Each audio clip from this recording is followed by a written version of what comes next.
नमस्कार श्रोता बंधु।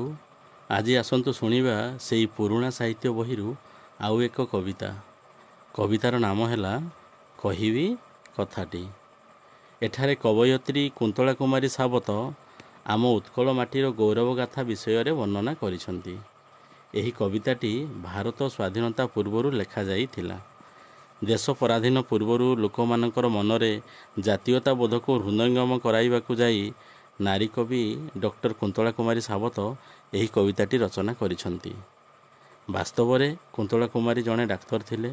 से समय लोकमानकर छुआ अछुआ भेदभाव को दूर करिया सहित समस्ते उत्कलर जड़े जड़े योग्य संतान बोली अभिहित कराई ओडियांक मनरे देश प्रेम जागृत करथिले। कहबी कथाटी। आजी बाप तोते कहबी कथाटी शुणिबु तु देई मन। काहाकु मोर तु काहा कुलमणि जानिछु कि गंठी धन। निरीमल तु हि सरग तराटी सरगर झरा फूल। हस भास तोर कौतुक बाबू कि मधुर कि रौल। आखि दोटी तोर आनंद उज्जवल चंचलता प्रति अंगे।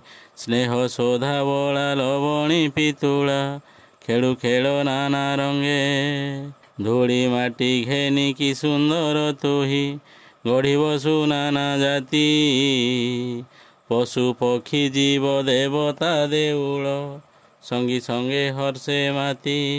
केबे किरे बाप शुणिछु तु काने बाप घोषी बाप कथा।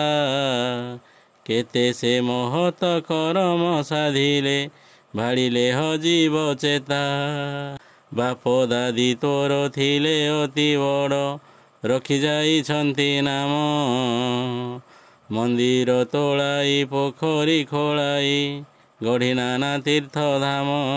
कोणार्क मथारे जगन्नाथ पुरे उड़े तो तांकरी छती। लक्षे देउल रे संज आलतीरे जड़े तो तांकरी बती। नदी बंध सबु तांकरी कीरती थिले बड़ कारीगर। पथर उपरे आंकिछंती छवि अपरूप मनोहर। थिले बड़ वीर लक्षे राजांकर मौड़मणिर जाति। पुरुष उत्तम वीर खार बेल अनंग भीम जजाति।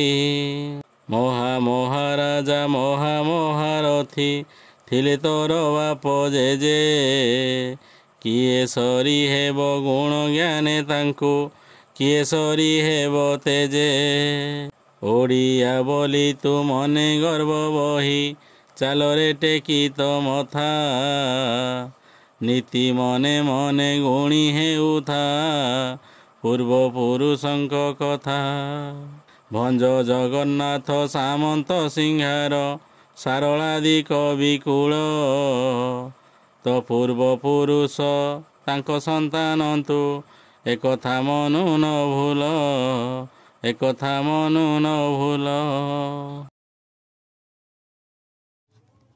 जदि आपनकु एही विषयटी भल लगी थाए ताहले लाइक करंतु, सब्सक्राइब करंतु, ता सहित सांगसाथी मानकु शेयर मध्य करंतु।